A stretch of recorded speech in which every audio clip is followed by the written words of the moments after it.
Today, I just want us to speak a little thing, and most probably, I want us to speak about marriage. I won't take so long, it's just a summarizing of something. First, marriage is an institution that was ordained by God. In Genesis 1, the scripture says, and God created man, and as you can see, the Bible says God tried to look for a partner for the man, and he tried to create all kind of animals, and the scripture says he found none that was fitting for the man. And so the scripture says, and then God made the man to sleep, and out of his rib took off one of his rib, and out of his rib created another human, which later became a woman. So I feel to encourage you that marriage was instituted by God, and marriage was meant for a man and a woman. So the other things about gayism and lesbianism, this is not godly. And I'm not apologizing when I say this, it's not godly. The scripture says that God made a man and a woman, and for this reason a man shall leave his mother and father. The same to the woman, and he shall be joined to the wife, not to the man. Okay? Both shall leave their parents and be joined to each other. The man shall leave his mother and father and be joined to the husband, and the man shall leave his mother and father and be joined to the wife. You get it? There's no account of where God said the man shall leave and be joined to his fellow sex mate. Okay? Like a woman to a woman. And the scripture shows us an instance in the scripture. Let's go to the book of Genesis. I want us to turn in the book of Genesis, and we see an instant where man made a mistake and God was angry with them. And let's go to the book of Genesis, and we see the first Sodom and Gomorrah was a place where gayism was made. I will speak of lesbianism because it's not so much mentioned, but both of them were being practiced in this place, but gayism being so much practiced. And in Genesis chapter 19, to prove you that gayism was so much, the Bible says that Genesis 19 from verse 1, that the two angels arrived at Sodom in the evening, and Lot was sitting in the gateway of the city. When he saw them, he got up to meet them and bowed down with his face to the ground. My lords, he said, please turn aside to your servant's house. You can wash your feet and spend the night, and then go on your way early in the morning. No, they answered, we will spend the night in the square. Okay? But he insisted so strongly that they did go with him and entered his house. He prepared a meal for them, baking bread without yeast, and they ate. Before they had gone to bed, all the men from every part of the city of Sodom, both young and old, surrounded the house of Lot. They called to Lot, where are the men who came to you tonight? Bring them out to us so that we can have sex with them. The scripture speaks of angels who visited the Lord, and you see the spirit of gazing was in these men. They say, bring those men who visited you that we have sex in them. And you see that even when they had an offer by Lord, as you continue reading, that I can give you my two daughters, even though they were virgins, they said, we don't want even your daughters, even if they are virgins, we need the men. So the spirit of lesbianism is demonic. The spirit of gayism is demonic. Please don't give an excuse that you are born like that. Nobody is born a gay. Nobody is born a lesbian. Are you getting me?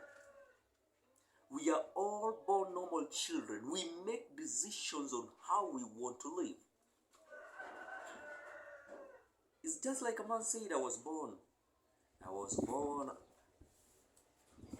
as I was born a person who don't love women. No, you choose. I don't want to sleep around with women. I'll just marry one lady. Okay, you choose. I don't want to have anything with women. I want to stay like that. Okay? I don't want anything to do with men. I want just to spend my life serving the Lord without a man. I don't want to waste my life with men. I want to have one man in my marriage. So the choice of where a lady goes around with men and where a man goes around with ladies, it is your own personal choice. You can't say, I was born like that. In the same manner, to become a gay or a lesbian is a choice you make.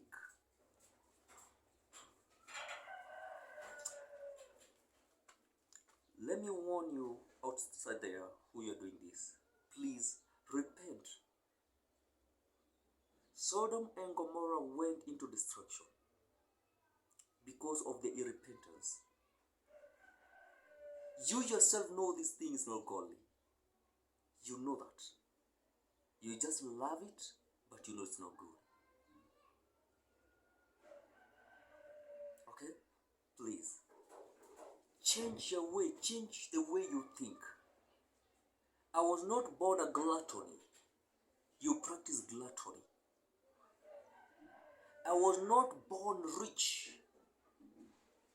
You look for money. So there's nothing that a child can say, I was born to be like this. You can choose not to be and become what God wants you to be. If then men were born to be like that, if then ladies were born to be like that, why would God then punish them? The Bible says, behold, I give you two choices, life and death. Choose life that you and your descendants may live. And on the other side it says, but if you desire, you can choose death. And still, it will affect you and your descendants. You get this? I give you two choices, life and death. Choose life. I give you two choices. Repent, so that you and your children may live. God does not force you to do it. He gives you an option to choose. And the choice you make will have an impact to your children. The choice you make will have an impact of eternity to you. Young ladies, I know men have broken your hearts, but not all men are evil. You just made the wrong choice. What if this time round, before choosing any man for marriage, you go kneel down before God and say, God, direct me to the right man? What if this time, before you say this is the man I want to marry, you have your time with God and say, God, help me know who is fitting for my life.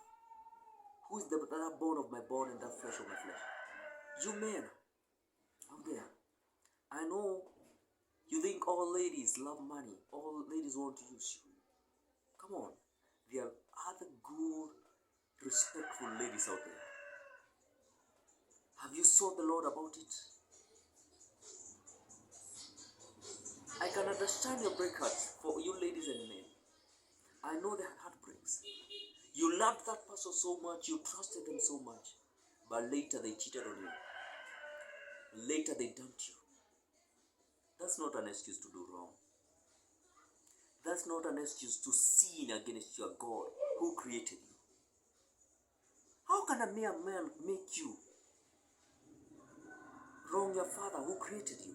How can a mere man, just because he did something, make you act like a fool and make the Lord God who created you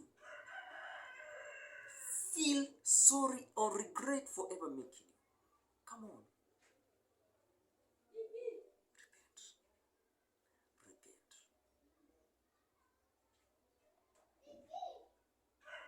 What is that can take the love of God from you? The scripture says not death, no sickness, no temptation, nothing. You made that wrong mistake. Come back to your steps. I love you people. With all of my heart, genuinely, I love you. I love you so much. Please, I love you so much. God bless you so much. In Jesus' name, amen. How are you, sir?